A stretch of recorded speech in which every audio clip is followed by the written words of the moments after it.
ನಮಸ್ಕಾರ. ರಿವ್ಯೂ ಚಾನಲ್ಗೆ ಸ್ವಾಗತ. ನಾನು ಸೌಖ್ಯ ಗಾಂವ್ಕರ್. ಸಿದ್ದರಾಮಯ್ಯನವ್ರಿಗೆ ಸಚಿವರಿಂದನೇ ಮಹಾಘಾತ ಎದುರಾಗಿದೆ. ಈಗ ಸಿದ್ದರಾಮಯ್ಯ ಬಿಗ್ ಸ್ಟೆಪ್ ಒಂದಕ್ಕೆ ತೀವ್ರ ಆಘಾತ ಎದುರಾಗುವಂಥ ಸಂಭವ ಕಂಡು ಬರ್ತಾ ಇದೆ. ಏನದು ಹಾಗಾದರೆ, ಶಾಸಕಾಂಗ ಸಭೆ ನಡೆಯೋದಕ್ಕಿದೆ. ಪಕ್ಷದ ಶಾಸಕಾಂಗ ಸಭೆಯಲ್ಲಿ ಕುತೂಹಲಕಾರಿ ಬೆಳವಣಿಗೆಗಳಾಗೋದು ಚರ್ಚೆಯಾಗ್ತಿದೆ ಈಗಾಗಲೇ. ಇದರ ನಡುವೆಯೇ ಸಿದ್ದರಾಮಯ್ಯನವ್ರಿಗೆ ಆಘಾತ ಏನು? ಮಾಹಿತಿ ಮುಂದೆ ಇಡ್ತಾ ಇದ್ದೀವಿ. ಮಿಸ್ ಮಾಡಿದೆ ನಮ್ಮ ಚಾನಲ್ನ ಸಬ್ಸ್ಕ್ರೈಬ್ ಮಾಡಿ, ನಿಮ್ಮ ಅಭಿಪ್ರಾಯ ಕಮೆಂಟ್ ಮಾಡಿ ತಿಳಿಸಿ. ಎಸ್ ವೀಕ್ಷಕರೇ, ಸಿದ್ದರಾಮಯ್ಯನವರು ಬಹುತೇಕ ರಾಜಕೀಯದ ತುತ್ತ ತುದಿಯನ್ನು ತಲುಪಿದ್ದಾರೆ.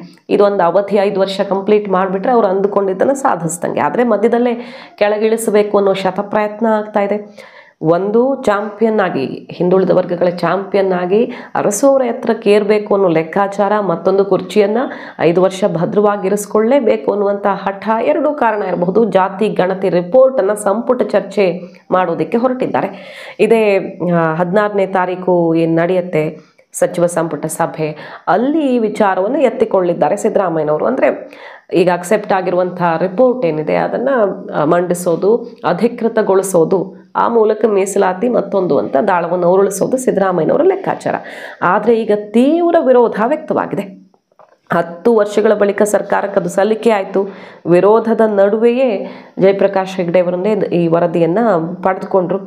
ಆದರೆ ಈಗ ಯಾವ ಕಾರಣಕ್ಕೂ ಅದನ್ನು ಅಕ್ಸೆಪ್ಟ್ ಮಾಡಲೇಬಾರ್ದು ಅನ್ನುವಂಥ ಆಕ್ರೋಶ ವ್ಯಕ್ತವಾಗ್ತಾ ಇದೆ ಸಿದ್ದರಾಮಯ್ಯನವರ ವಿರುದ್ಧ.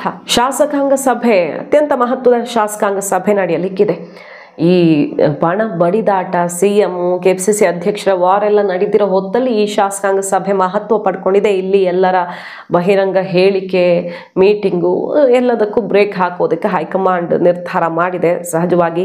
ಆದರೆ ಕಣ್ಣಿರೋದೀಗ ಮಲೆ ಮಹಾದೇಶ್ವರ ಬೆಟ್ಟದಲ್ಲಿ 16ನೇ ತಾರೀಕು ನಡೆಸೋದಕ್ಕೆ ಉದ್ದೇಶಿಸಿರುವಂಥ ಸಂಪುಟ ಸಭೆಯಲ್ಲಿ ಜಾತಿ ಗಣತಿ ವರದಿಯನ್ನು ಜಾರಿ ಮಾಡುವ ಸಾಧಕ ಬಾಧಕ ಚರ್ಚೆಗೆ ಎತ್ಕೊಳ್ತಿದ್ದಾರೆ. ಸೊ ಮೊದಲ ಬಾರಿಗೆ ಇದನ್ನು ಕ್ಯಾಬಿನೆಟ್ಗೆ ತರ್ತಿದ್ದಾರೆ ಸಿದ್ದರಾಮಯ್ಯನವರು. ಆ ಮೂಲಕ ಜಾರಿಗೊಳಿಸಲೇಬೇಕು ಮತ್ತು ಹಿಂದುಳಿದ ವರ್ಗ ದಲಿತರಿಗೆ ಮೀಸಲಾತಿಯನ್ನು ಏರಿಸುವ 50%ಗಿಂತ ಜಾಸ್ತಿ ಏರಿಸಬೇಕು ಅನ್ನುವಂಥ ಒಂದು ದಿಟ್ಟ ಹೆಜ್ಜೆ ಇಟ್ಟು ಚಾಂಪಿಯನ್ ಆಗೋದಕ್ಕೆ ಪ್ರಯತ್ನದಲ್ಲಿದ್ದಾರೆ ಸಿದ್ದರಾಮಯ್ಯನವರು. ಇದಕ್ಕೀಗ ಸಂಪುಟದ ಸದಸ್ಯರು, ಸಚಿವರುಗಳಿಂದನೇ ಬಿಗ್ ಶಾಕ್ ಎದುರಾಗಿದೆ.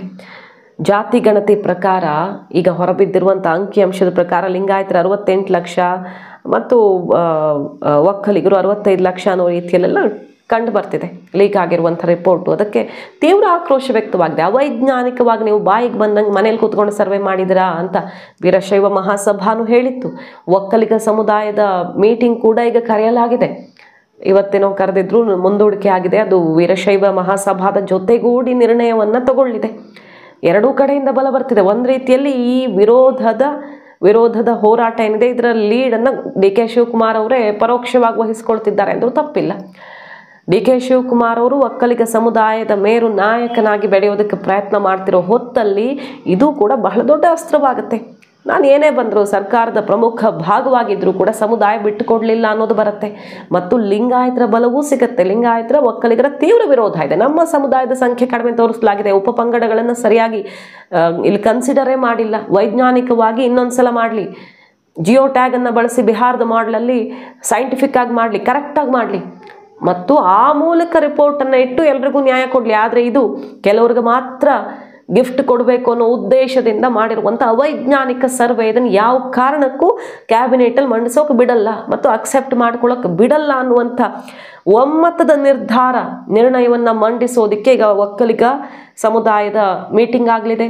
ನಿರ್ಮಲಾನಂದ ಸ್ವಾಮೀಜಿ ಅವ್ರ ನೇತೃತ್ವದಲ್ಲಿ ಇದು ನಡೆಯುತ್ತೆ. ವಿವಿಧ ಪೀಠಗಳ ಸ್ವಾಮೀಜಿಗಳನ್ನು ಕೂಡ ಇಲ್ಲಿ ಆಹ್ವಾನಿಸೋದಕ್ಕೆ ನಿರ್ಧಾರ ಆಗಿದೆ. DK ಶಿವಕುಮಾರ್ ಅವರು ಪರೋಕ್ಷವಾಗಿ ಇದರ ನೇತೃತ್ವವನ್ನು ವಹಿಸಬಹುದು. ಲಿಂಗಾಯತ ಸಮುದಾಯದ ಬಲವನ್ನು ಈ ಮೂಲಕ DK ಶಿವಕುಮಾರ್ ಅವರು ಈ ಹೋರಾಟದಲ್ಲಿ ತನ್ನದಾಗಿಸ್ಕೊಳ್ಳಬಹುದು. ವೀರಶೈವ ಮಹಾಸಭಾ ಕೂಡ ಯಾವ ಕಾರಣಕ್ಕೂ ಇದನ್ನು ಆಗೋದಕ್ಕೆ ಬಿಡಲ್ಲ ಅನ್ನುವ ಆಕ್ರೋಶವನ್ನು ಹೊರಹಾಕಿರೋದು.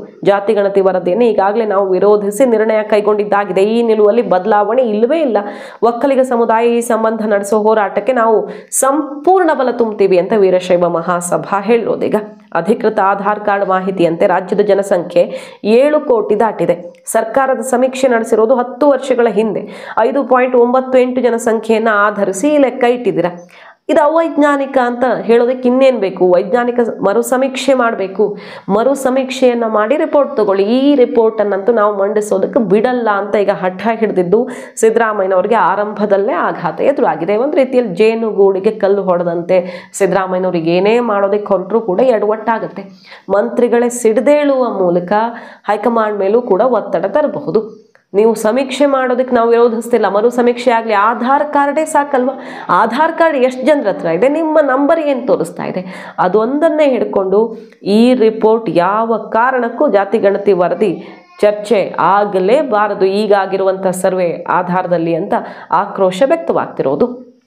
ಸೊ ಸಿದ್ದರಾಮಯ್ಯನವರು ಏನು ಬ್ರಹ್ಮಾಸ್ತ್ರವನ್ನು ಎತ್ತೋದಕ್ಕೆ ಹೊರಟಿದ್ದಾರೆ, ಅಹಿಂದ ಚಾಂಪಿಯನ್ ಆಗೋದಕ್ಕೆ, ಹಿಂದುಳಿದ ವರ್ಗಗಳಿಗೆ ಅತಿ ದೊಡ್ಡ ಗಿಫ್ಟನ್ನು ಕೊಡೋದಕ್ಕೆ ಹೊರಟಿದ್ದಾರೆ. ಇತಿಹಾಸದಲ್ಲಿ ಅಚ್ಚಳಿಯದ ಹೆಜ್ಜೆಯನ್ನು ಇಡಬೇಕು, ಮುದ್ರೆಯನ್ನು ಒತ್ತಬೇಕು ಅಂತ ಆರಂಭಿಕ ಆಘಾತ ಎದುರಾಗಿದೆ. ಅದರಲ್ಲೂ DK ಶಿವಕುಮಾರ್ ಅವ್ರಿಗೆ ಬಲವನ್ನು ಜಾಸ್ತಿ ಮಾಡ್ಕೊಳ್ಳೋದಕ್ಕೆ ಒಂದು ಒಳ್ಳೆ ಅವಕಾಶ ಅಂದ್ರೂ ತಪ್ಪಿಲ್ಲ. ಮಾಹಿತಿ ನಿಮ್ಗೆ ಇಷ್ಟ ಆಗಿದ್ರೆ ಮಿಸ್ ಮಾಡಿದ್ರೆ ನಮ್ಮ ಚಾನಲ್ನ ಸಬ್ಸ್ಕ್ರೈಬ್ ಮಾಡಿ, ನಿಮ್ಮ ಅಭಿಪ್ರಾಯ ಕಮೆಂಟ್ ಮಾಡಿ ತಿಳಿಸಿ. Thank you.